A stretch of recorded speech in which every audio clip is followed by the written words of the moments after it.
y'all, JR right here for Local 10. I'm here with my good friend Dwight Tucker and part-time band leader, part-time boss, whatever you want to call him. Anyways, I decided to do this, shed a little light on some local talent because nobody around in these parts are getting asked to the ACM Awards ever.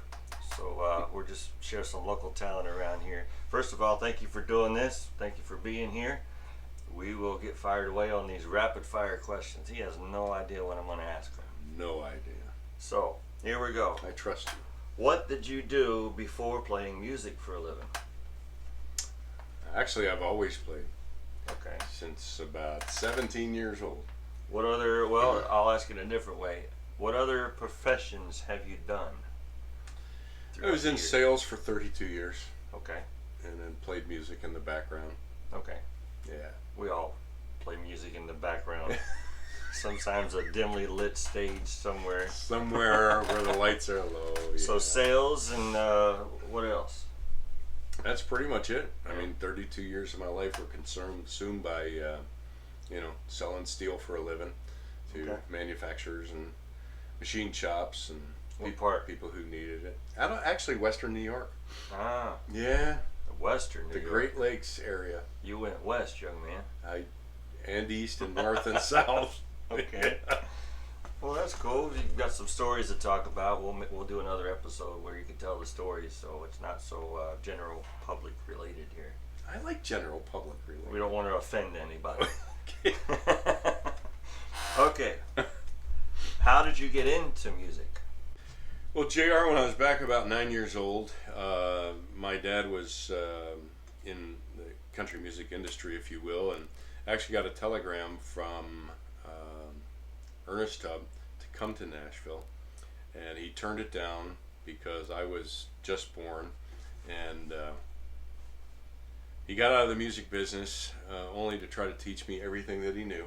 Mm-hmm. And in doing so, for about a year and a half, we sat there and he taught me how to read music, play lead, sing a little bit, and then I got the bright idea of wanting to go out and play with my friends. Mm-hmm.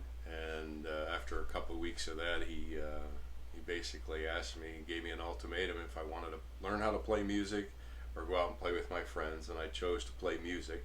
So that being said, I hung in there for a little while, and 17 years old, got my first professional paid job. Wow, what did you make that night? I think it was like $32.50. Wow, that's a lot of money back then. That was a lot of money back then. Wow, you make a high cotton. Yeah. I hear stories of guys when they were teenagers making 50 cents an hour playing music. That was a long time ago. You were doing good. You was doing pretty good. Yeah. Yeah, we finally got it up to about $60 and got working, it was like 7 days a week. Nice. That's cool. Yeah, and then I really started to work for a living, got into the sales, and I had to take that back to 4 days a week. Oh. And getting up in the morning was not easy. Oh, bro, I've been there, done that. Yeah. Come home 3 o'clock in the morning, have to get up at 6 o'clock in the morning to go to work. I've done that. Been there and done it, yep. Yep. Okay, this is always an interesting one. Any of your musical heroes that you have been able to meet over the years?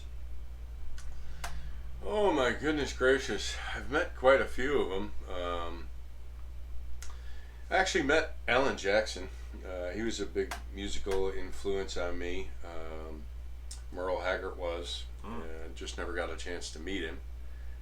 But I did meet Conway Twitty. Nice. Who I enjoyed his music for a long time. I actually learned a few of his songs. And met Charlie Daniels. Mm-hmm. He was pretty cool. And there was a bunch of others, but just through passing or playing music, Rodney Crowell opened for him, and Farron Young, and Singing Sheriff. The Singing Sheriff. Yes. Cool. Let me see. Oh my gosh. Can't think of them right now, but see, that's why you weren't allowed to study. It was quite interesting, to say the least.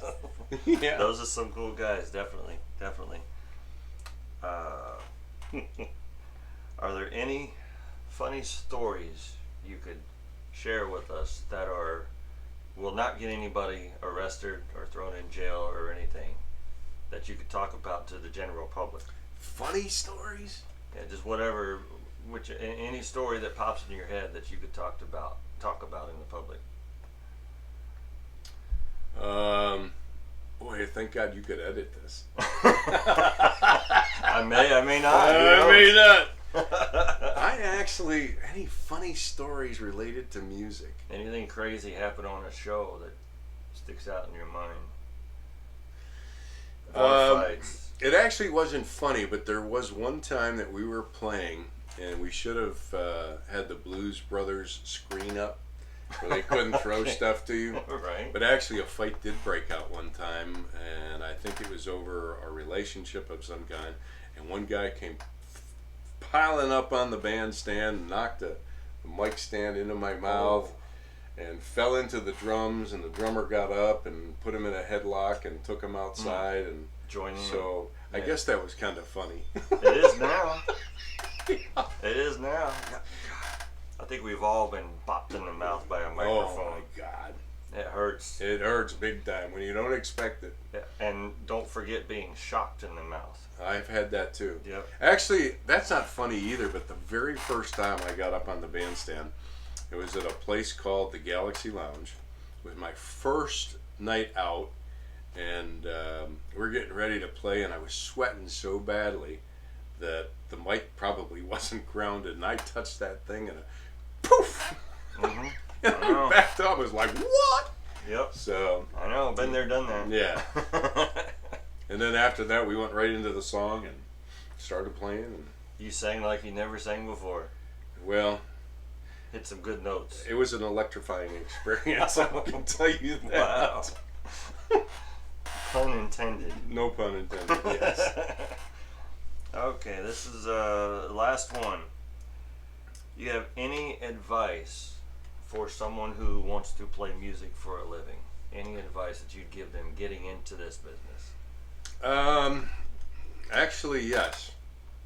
If you've got a dream, follow it, and don't let anybody ever take it away from you. Mm-hmm. I mean, if you've got the desire to play, whether you're in a relationship or whether you aren't, you need to set your goals and your standards and follow them and make them happen. Because if you don't, it will get robbed of you, and you'll not appreciate it, the decisions that you made years after. Yeah, heard a lot of those stories. It happens to a lot of people. Yeah.